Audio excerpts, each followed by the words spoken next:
Alright, welcome to lesson 4.03. Here we're going to learn the method of U substitution, which can make finding some complex antiderivatives quite easy and therefore makes solving differential equations much less troublesome.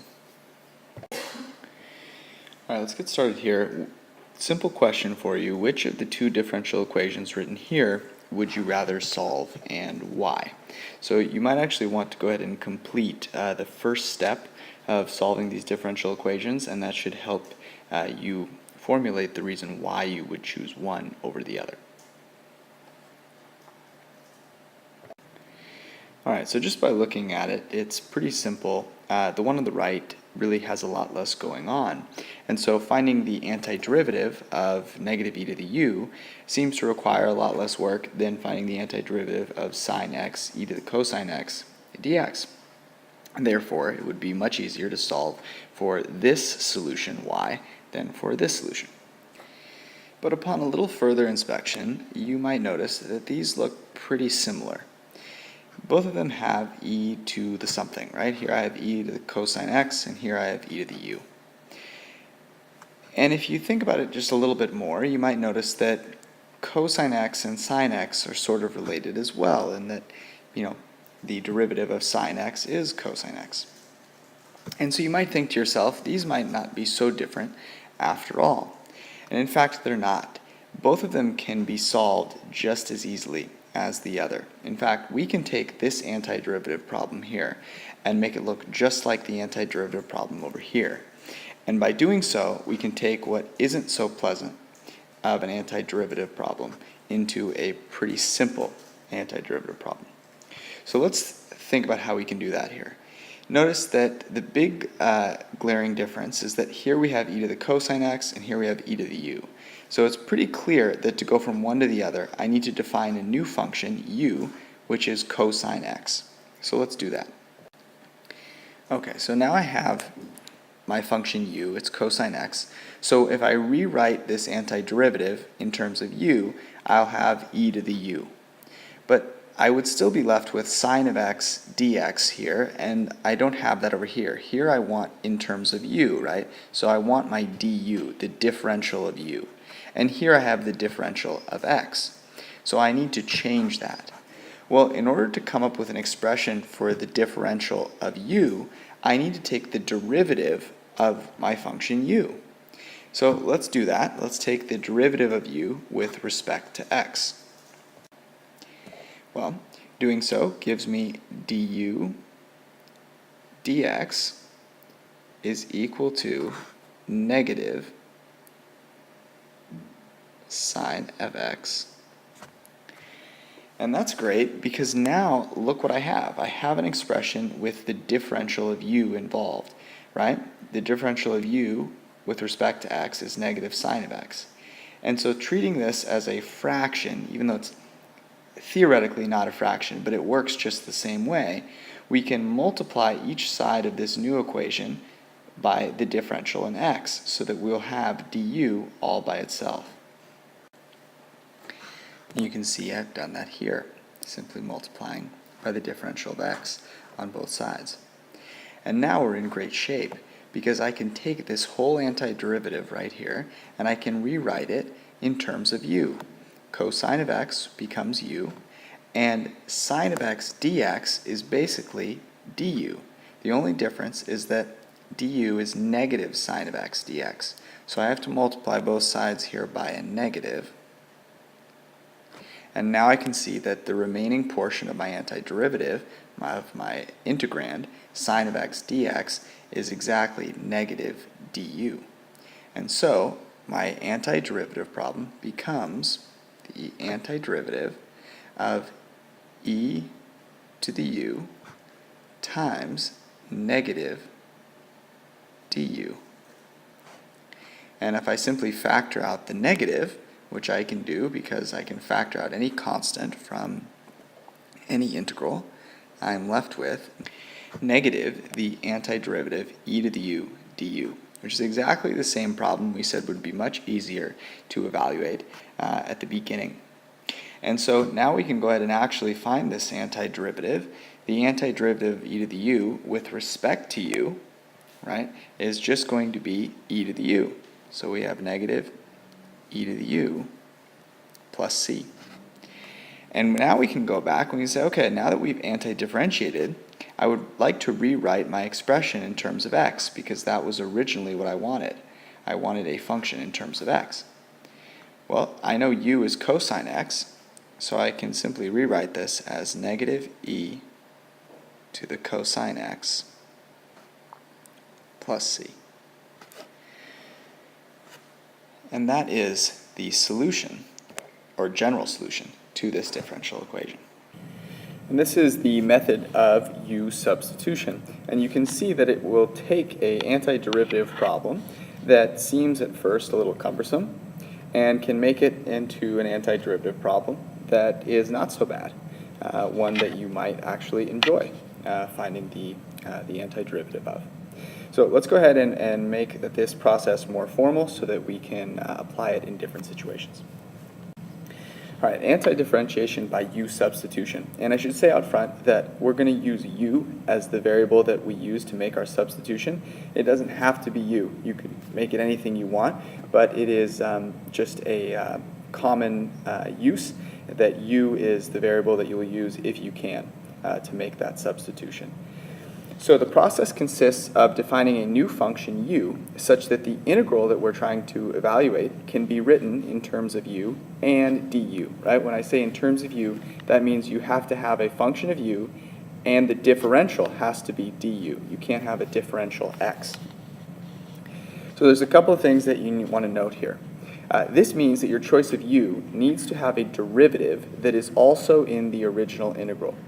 The reason being is that we need to have a du. We need the differential u to be substituted into our integral as well. And the way that we're going to get that is by differentiating u. And so if there isn't the derivative of u in our integral, the u substitution isn't going to work very well. In most cases, the choice of u should be the innermost function of a composite function.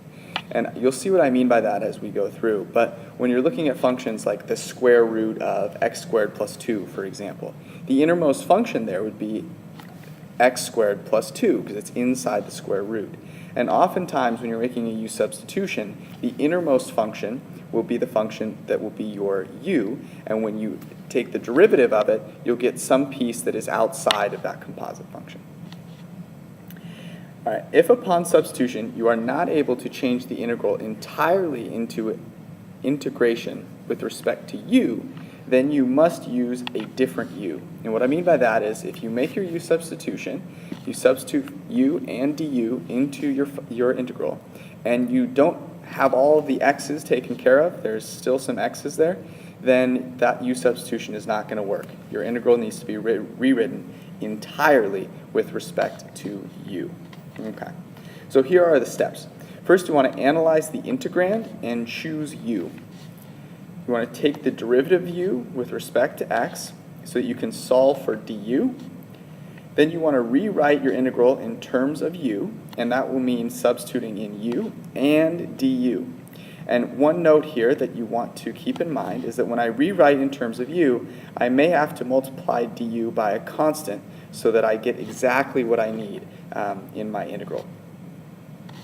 Then, once we have it in terms of u, we find the antiderivative, and after we've done so, we can resubstitute the original variable, usually going to be x, but it could be anything, back into our solution so that we have a solution in terms of the variable that we originally started with. All right, seems like a lot right now. I think it'll become second nature the more practice we get. We'll do a couple examples right now. All right, so here is the antiderivative that we are looking to find. What I want you to do is go ahead, copy this down, analyze the integrand, and try and choose your u, and then take the derivative of u with respect to x and solve for du, and see if that will account for all of the x's in your integrand so that you can rewrite your antiderivative. Just try it on your own. Even if you fall flat on your face, it's okay. Okay, so evaluating the integrand, I'm going to notice I have a composite function here, and that the innermost part is 1 plus x cubed. And if I think about what would happen if I made this my u, well, then I would have to take the derivative of this. And remember, I'm looking for the derivative of this to also be in my function so that it will become a part of the du. And that way I'll be able to rewrite this whole expression in terms of u and du. The derivative of this is going to be 0 plus 3x squared, and I have a 3x squared right here. So this will work wonderfully as my u. So I'll let u be 1 plus x cubed. Now, I have u, and I need to write du, because I need to somehow substitute in my differential. So I'm going to take the derivative of both sides of this equation with respect to x, so that I have an expression for du dx. Now, I want to make sure that I'm able to substitute the differential u in, so I need to solve for du. In other words, I'm going to multiply on both sides by the differential of x, and that will leave me an expression for du. So I'll have an expression of u, an expression for du, and that will allow me to rewrite my whole antiderivative problem. Right, now I want to make sure that I'm going to cover all of my bases here. So I'm going to go back to my integrand, and I'm going to see that every piece of my integrand is going to change into a function of u. So I start with the innermost piece here. This is going to be u to the 9th, and then what's left over is 3x squared dx. It's all multiplication, so it doesn't matter which way I interpret it. 3x squared dx, and I have an expression for 3x squared dx already. I don't need to do any manipulation as I did in the previous discovery problem. 3x squared dx is exactly du. So I'm going to have u to the 9th times du, and that's going to be my new integral. All right. So now I have an integral, an antiderivative problem that is the antiderivative of u to the 9th du. And I can take the antiderivative of this very easily. What's the antiderivative of u to the 9th? Well, very easily, it's going to be u to the 10th times a 1/10 out front. I can check when I take the derivative of this, I'll get u to the 9th, and I can't forget my constant of integration, c. Now that I've anti-differentiated, I can go back and resubstitute x back in. Why? Because I have a u here, and I know what u is. It's 1 plus x cubed. This was step 4 here, and now 5 I'm going to resubstitute in, and it's going to be 1/10 times u. u is 1 plus x cubed, all to the 10th plus c. And this is the antiderivative of my original integrand. You can test this out by taking the derivative of this, and you're going to use the chain rule. So you take 10 times 1/10, that's going to be 1. Then it's going to be 1 plus x cubed to the 9th, but then you've got to take the derivative of the inside, which is going to be 3x squared. So you'll have 1 plus x cubed to the 9th times 3x squared plus 0. That's exactly what I have up here. And so one way that I like to think of u substitution is sort of analogous to how we use the chain rule when we differentiate. You need to make sure that you take care of your du. And here I have to do the same thing. I've got to make sure that I take care of the du here. And it allows me to find the antiderivative of sort of a complex situation pretty easily. All right, let's do one more example. All right, so let's try this one out here. I want you to try this on your own first, and even if you find yourself completely stuck, try and stick to the process and see if you can come up with something. At least try it out and at least see that it doesn't work before you move on. Okay, so I spoke about how you want to look towards the innermost part of your composite function to find a good u. And this is another situation where you're going to come across this situation quite a bit, where you're going to have a rational expression and you're going to look to make u the denominator. And if you can make u the denominator and the numerator ends up being the derivative of u, that'll work out really well because you'll end up with 1 over u and then times du. And we know how to take the antiderivative of 1 over u. It's natural log of the absolute value of u. And so this is going to be something you're going to want to get used to. We're going to use this quite a bit moving forward. So let's try that here. Notice if we make x squared plus 3u, then when we take the derivative of this, we're going to get 2x plus 0. Now I don't exactly have 2x up here. I have x. But as you're going to see, we can handle a constant so long as we have the right variable going on. So let's go ahead and make u x squared plus 3. I want you to do that and try carrying the problem all the way through, and then go ahead and press play and we'll see what that looks like. All right, so here's my substitution for u. Take the derivative with respect to x, that gives me du dx, and I can use that to solve for the differential of u. And when I do so, I'm going to look back at my original integrand and see if my substitution will cover all of the bases. So the denominator, x squared plus 3, is u. Now my numerator is x dx. I don't quite have that. I have 2x dx. So in order to substitute in for x dx, I need an expression for just x dx. And I can do that pretty easily. I just have to get rid of this constant 2. So I can multiply by 1/2 on both sides, and that will give me an expression for x dx, as I've done here. So now I can see that my denominator becomes u, and my numerator, x dx, becomes 1/2 du. So I'm going to continue on with my integration here. So I'm writing this equal sign. This represents that the antiderivative I'm about to write is going to be equivalent to the one I started with, given the u substitution that I wrote down. So I'm going to have in my denominator u, and in my numerator I have, instead of x dx, I have 1/2 du. And I can factor out the 1/2. So now at this point we have an antiderivative that is very easy. We know this. The antiderivative of 1 over u du, and I'm going to rewrite this in a second so you can see exactly what I mean by that, is just going to be the natural log of the absolute value of u. It's often customary to write, if you have a 1 in your numerator, since we're multiplying by du, to write the differential of u in the numerator. But we can also write it like this. And so here, if you didn't see it already, we have the antiderivative of 1 over u du, which is natural log of the absolute value of u, as I've written right here, and I can't forget my constant of integration, c.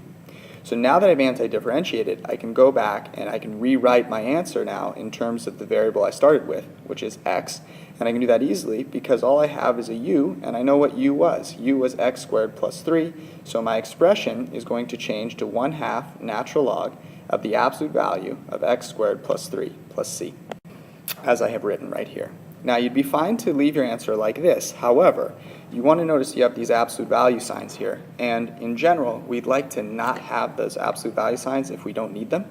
So we always want to look at the argument for natural log. It needs to be positive, right? That's why we have the absolute value here. But if this is always going to be positive anyways, we don't need to write the absolute value. So think about x squared plus 3. X squared can never be negative, no matter what x is, and we're always adding a value. So this is always going to be positive. And that means we can rewrite this expression without the absolute value signs to give our final answer for the antiderivative that we were wanting to find. And there it is right here, my final answer. So a couple of things. Before you go on to the homework, I would recommend checking out examples 5 and 6 on pages 343 and 344. You could also check out example 7 if you want as well. Those might just help firm up your understanding of u substitution. One other thing is that your work really should look just like this. There might be a time where you start to become a real pro at this, and when you're doing your u substitution, you can sort of immediately write, du or the expression that you want. But for now, you should go through all the steps, because one little mistake with a constant will leave your whole answer incorrect. And when you see a problem like this, where you're using u substitution on the AP test, it's basically free points. So you want to make sure that you put in the work now so that later on they will really come easily. So work should look like this. Go ahead and try those examples and then move on to the homework.